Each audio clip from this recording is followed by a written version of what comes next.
Hello everyone, how are you all? This is Dr. Neha welcoming you once again to the journey that we have started of 17th century. We have so far discussed the Jacobean age, the Caroline age, the very starting of the 17th century from 1603. We have also touched upon the Guy Fawkes plot, popularly known as the gunpowder plot.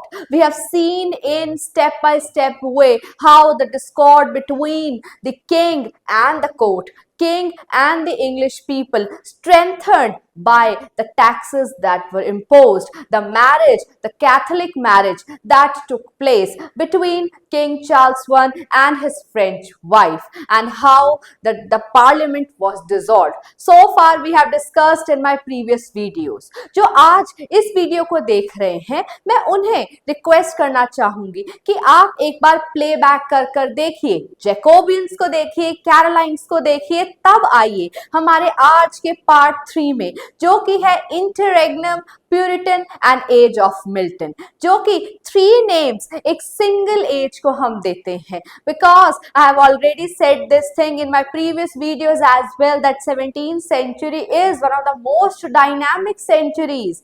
मैंने सही कहा था, क्योंकि जैसे हम आगे बढ़ रहे हैं इस एज में, we can definitely see this thing that this is indeed one of the most transient period. Things are changing, kings are changing, people are changing and literature likewise fluctuate कर रहा है. स्कॉटलैंड से king आ रहे हैं, यहाँ पर king बन रहे हैं, इंग्लैंड के किंग बन रहे हैं. People they are frowning at a Scottish king, और साथ साथ किंग जेम्स वन का जो है ट्रांसलेशन का वर्जन आ रहा है, बाइबल का वर्जन आ रहा है, ट्रांसलेटेड वर्जन आ रहा है. So much is going on in one single age, where we have also seen how it was planted that king will be blasted. और एक बार तो किंग को behead ही कर दिया गया, जो कि 1649 में हुआ. कौन से किंग का? कमेंट सेक्शन में बताइएगा.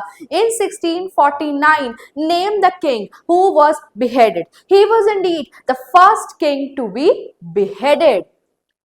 रीजंस को हमने बहुत अच्छे से साइडलाइन ऑलरेडी कर लिया है.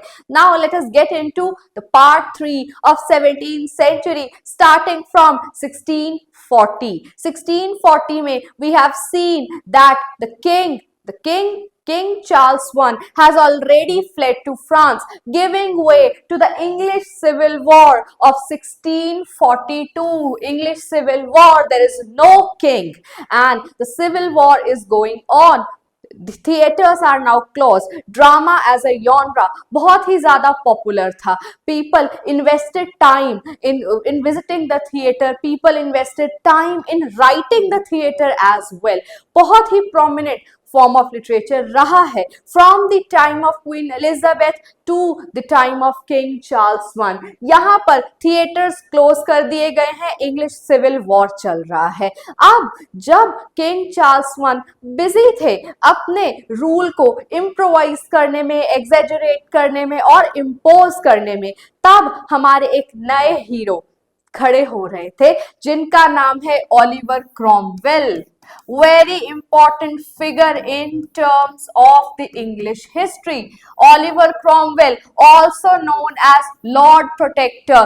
जब King Charles I he fled to France, वो चले गए थे, तब 1642 1653 हम मानते हैं, सॉरी 1640 to 1642 to 1649 है हमारा सिविल वॉर का पीरियड. 1649 में king Charles I was beheaded, and after his being beheaded from 1649 to 1653, ये हमारा रिपब्लिक पीरियड है, where nobody was in rule. And now in 1653 we have our Lord Protector of England, Oliver Cromwell, who aimed to reform the church, who aimed to reform the English society. कौन सा religion आया? Puritan religion आया, interregnum period, break का period था, कोई king नहीं था, Republic नहीं, रिपब्लिक रूल था। यहाँ पर हमारे ओलिवर क्रॉमवेल आए, he was indeed raising an army against the king। जब किंग को बिहेड कर दिया गया, ओलिवर क्रॉमवेल का रूल आया, that rule brought Puritan religion। अब तक सब कुछ फ्री फ्लो था, थिएटर्स का फ्री फ्लो था, एंटरटेनमेंट का फ्री फ्लो था, स्पोर्ट्स का फ्री फ्लो था, अल्कोहल का फ्री फ्लो था, लेकिन अब सब कुछ स्टॉप कर दिया गया। Puritan religion, purification of English church, सब कुछ प्यूरिफाई किया गया। प्यूरिफाई इस एक्सट्रीम तक किया गया that no form of entertainment was allowed. आप स्पोर्ट्स नहीं कर सकते हैं, आप एंटरटेनमेंट किसी भी मीन्स ऑफ एंटरटेनमेंट में खुद को इंडल्ज नहीं कर सकते हैं। चर्च की प्रेजेंट को कंपल्सरी किया गया, क्रिसमस के सेलिब्रेशंस को कट डाउन किया गया, क्योंकि क्रिसमस को सेलिब्रेट करना जो है, सेलिब्रेशंस नहीं होने चाहिए। You should at least during that time sit back and relax and think about the role Jesus Christ played that we have religion called as Christianity। तो सब कुछ बहुत ही सीरियस होने लगा था। People started getting over it। Earlier people were fond of Puritan religion। Protestant ही हमारे Puritan बने थे। King James I भी Puritan थे, हमारी Queen Elizabeth भी Protestant थी, तो Protestant ही हमारे Puritan बने थे। लेकिन Puritan यहाँ पर है strict form of Christianity। आपको एक लाइन के पीछे कर दिया जाता है, you are not allowed to cross that line, you are about to, you have to behave in a certain manner। And but during the time of lockdown here, at least we had Netflix, we were cooped up in our house, but we had YouTube, we had Netflix, we had so many things to entertain ourselves with। But think about English people during that time, they had nothing, they had to follow a strict code of conduct which was now started taking toll on them। हो रहा था, but 1658 naturally Oliver Cromwell passed away। Now 1652 to 1658 we have the Puritan religion। Social political background में interregnum चल रहा है, Republic rule चल रहा है, हमारे लॉर्ड प्रोटेक्टर हैं। वर्ल्ड वॉर 1, वर्ल्ड वॉर 2 में हम किसको जानते हैं? हिटलर को जानते हैं। ऐसे ही इंग्लिश सिविल वॉर में हम किसको हीरो मानते हैं? ओलिवर क्रॉमवेल को।